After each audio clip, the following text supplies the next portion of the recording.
Yes. Thank you, Council. Execs, I apologize to folks know with the soft voice I can hear. Motion approved, the early childhood and educational report. So moved by Lacey. Second. Second by Thompson. Question. Question by how you vote. Floyd Kirk Jr., Yes. Dallas Owen, Yes. A. Lydia Amos, Yes. Louis Johnson, Yes. Dion Crawford, Yes. Brandon Gypsy Wana, Yes. Tribal Vice Chairwoman, Yes. Tribal Secretary. Yes. Mr. Chairman, motion passed. I appreciate it. Thank you for your time. Thank you. And just some quick good news. Our program, we just now received our this year's fiscal year funding, which is really late, but we did receive an additional $252,000 for this year's funding, which was a surprise. So that was really nice. Awesome. Great work. Thank you. Okay, I'm going to call Randy. Randy, do you have any action items for council? Excuse me? Do you have any action items for council for your report? Handout. All right, thank you. I'm going to have my assistant, Dion, help you with that and hand them out first. Mr. Chairman, can I make a statement real quick while we're waiting for them? Yes, the floor is all yours, Taipa. So, United Tribes Hall, that's this weekend, right? Our district chairperson, Merlin J. Renville, is going to attend in my place because I cannot make it. FYI. Thank you.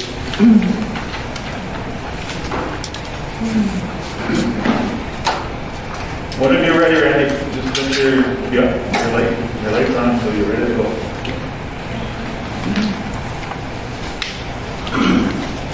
Bear with me, I'm feeling a little under the weather today. And council, sorry the previous managers that I'm sorry to rush you, but I got to put the agenda for leadership. Can you just do the quick overview? Sure. You don't have to prepare everything. Sure. Well, there's been an increase in positive activity, COVID, in August. South Dakota seeing 7,043 new cases compared to 680 in July. That's a huge increase, so please be aware of the 3 W's and continue to practice that. I think the most impressive thing that I want to talk about is we have a medical staff shortage in IHS, and it is impacting how we provide care and the access to care. I've sent a proposal to my boss, Mr. Amiot, to forward to the governing body, and once I get word back, I will share that with you. But basically, we need a minimum of 6 permanent medical providers to safely staff our facility, and that means having enough individuals to allow time off when needed, simply and annually.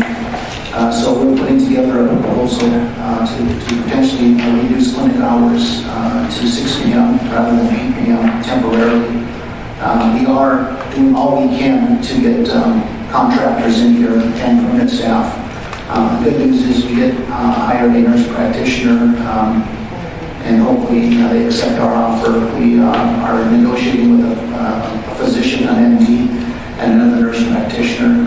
But until they're signed, sealed, and delivered, I'm not going to keep my hopes up too high. But that's really the pressing issue right now. So we're going to have to rely on telemedicine and referral care to CDP and other facilities as well. Madam Secretary mentioned an advocacy group. We did meet with the tribe, and CDP was here, and we put together a work group, and I solicited meeting dates, and if Secretary Thompson can get back to me, I'll coordinate that with Craig Cantos. And so from IHS, we have Mary White, who is our performance improvement. She handles our patient complaints. Rose Bekowski, she is our Office of Managed Care, supervises case management and purchase deferred care, and myself. And then CDP will have Craig Cantos, the CEO, Stacy Dahlstrom, who is a tribal member, RN. Their quality manager also deals with the patient concerns. And Carlene Tonell, she's also an RN, and she works with Compass Care, the addiction recovery MAP program. And then from the tribe, we have Secretary Thompson, Miss Leah Fight and Denise Redhorse. So as soon as I get a time, a date, we'll convene our first meeting, and I do have a charter developed. We'll go through that first meeting and set the agenda, and then we'll move forward. So hopefully that we can build our relationship, strengthen our relationship, and then move forward from that. Really, that's all last thing I want to say is vaccination efforts. We're at the 37.5% of fully vaccinated of our tribal members who are age eligible, 12 years and up. We want to hit herd immunity, which is about 85 to 90%. So we still have a ways to go, but I want to say that over the past month, we've increased our vaccinations by almost 3.5% from the end of July to the beginning of September. So we're making some improvements. And hopefully, I heard there's an incentive coming out. Hopefully, we will start seeing an increase in the request for vaccinations. So in a nutshell, you can read the rest of this. And before you go on with that, I appreciate leadership for taking those steps and keeping our community safe, especially our tribal members. I was going to say, would you be able to help assist our Sunny, the program that's overseeing that, with help if it needed? But I'm going to turn it over to Vice Chair. Sure.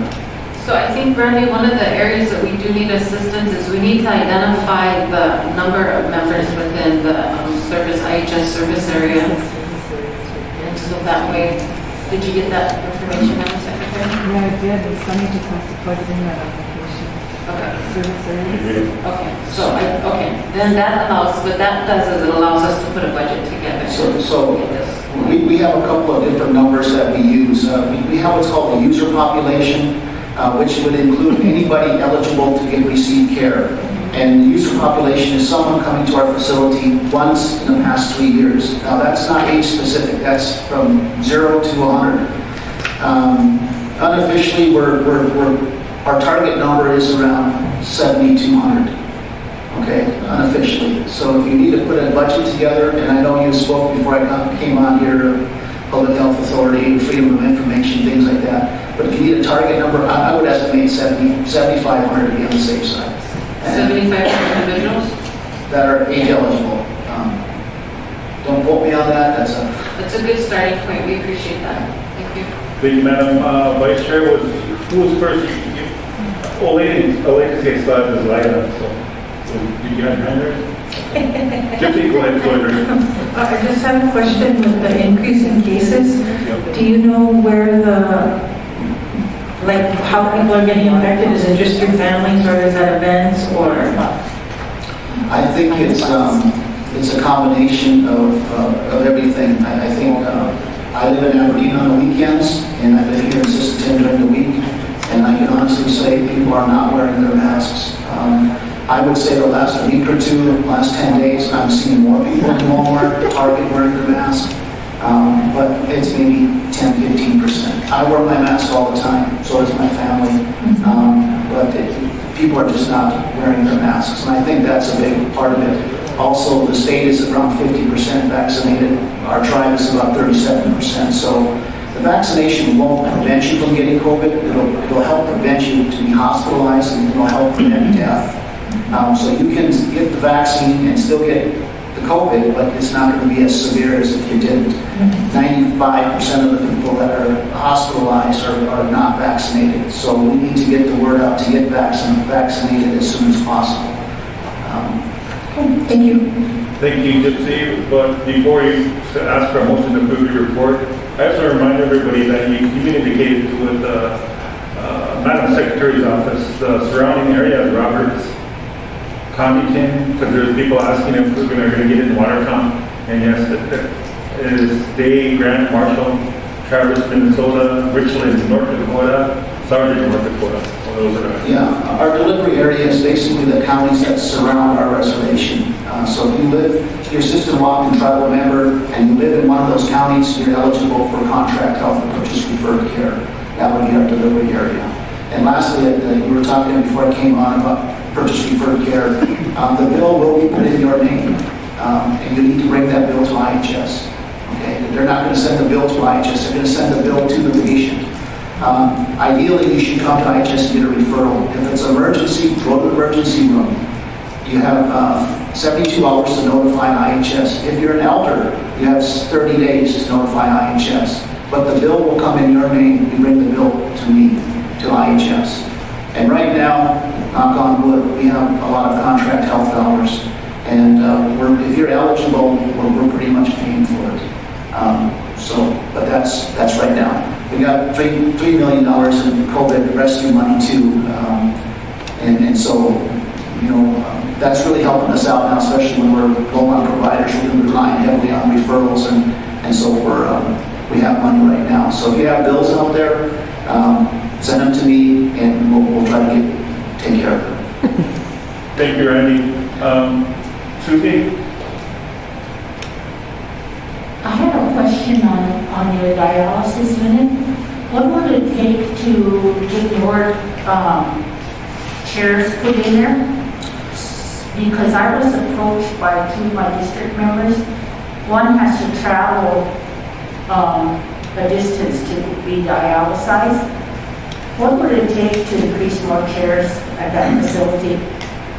So first of all, the tribe has the contract with Prairie Lakes, not IHS. So you all are the keepers of the contract between for dialysis services. They are just in our building, but we do not manage them, we do not supervise them. The tribe does. So whoever maybe Ms. Spuyten, whoever your tribal health leader, I would probably check with Sarah Dakota. I know she has a lot of historical knowledge. Tim Jacken is the manager, but you'll have to go through Prairie Lakes Hospital to negotiate more chairs, or that's totally not within my realm. And then another thing, when were you going to cut your clinic hours? Well, we have to close early on Friday because one provider was in a hospital and another one was too far. They had already left town and they were too far to come back. As soon as the governing body reviews our proposal, we'll have to negotiate with the union. We're probably looking at 2 to 3 weeks. Now, the governing body may have some comments and they may want to change something, but right now we're proposing, here's the proposal unofficially, to temporarily close at 6 p.m. instead of 8 p.m. Monday through Friday, to extend Saturday to an 8-hour clinic and do away with Sunday. The 4-hour on Sunday, the 4-hour on Saturday, it wreaks havoc with our schedule. It's hard to recruit and retain people on a split shift over a Saturday, Sunday. So what we're proposing is to reduce 10 hours of clinic Monday through Friday, put an 8-hour Saturday, and have a no Sunday. That's our proposal. It hasn't been approved yet, but that's unofficially our proposal. Until we get to 6 permanent providers, then we can roll back out our normal 8 to 8. And then would it be a problem to service the elders like on prescription meds? Remember that one time you guys were doing the meds up to 3 months? Can you go back to doing that with elderly people? It's not, yes and no. The holdup is not the pharmacy and giving out 30, 60, 90 days. Headquarters wants us to do it every 30 days because on the flip side, we can bill every 30 days and it's a revenue thing. When we don't have medical providers to issue orders for another labs, that's where we get. So the pharmacy is ready to dispense the pills, the medicine. It's not having enough providers to write the script. And if someone is on medication that requires a lab every 6 months or every year, and if you can't get in to get those labs, then it backs everything up. So giving medications 30, 60, 90 days is a solution, but it's not the best solution for what you're talking about. We need providers to be there to write those scripts. The last thing I'll say about that is a lot of our patients, because they can't get appointments, healthy appointments for med refills, they end up running out of refills, right? And then they show up as a walk-in and say, I ran out of pills 3 days ago. And that's where the bind is. So if we can get back to at least 6 to 7 providers, we're able to then see those patients timely to get those medications. But I'll take that into consideration. But just giving out 30, 60, 90 is not the solution. The solution is getting more providers there to to process those scripts. You see, that's the problem that I run into because there's two specialty doctors. When that prescription runs out, you guys can't fill that. Yeah. I was told they can't fill it. So I had to call, wait till on a Monday till the doctor's office is open and request that he updates that prescription for me. Right, so we're not a retail pharmacist, which means that our providers have to co-sign or sign off on a script that we receive from outside the facility. And if we don't have a provider to co-sign that, then that's where you run into that problem. We run into that problem. So it's really a medical staffing shortage is really creating the chaos right now. Thank you. Going over to Bill. Just want to present some complaints in the community about the control. I personally been up there for emergency, but just aren't there. It's pretty bad. I got a medical background, I know what's going on, and I know how to treat people. Who do we take our complaints to? Because we have other tribal elders in our district, Lake Travis. They went up there emergency or denied. That is not right. So do we bring it to you? And because all medical emergencies are to be seen whether they have insurance or not, and they're being denied up here.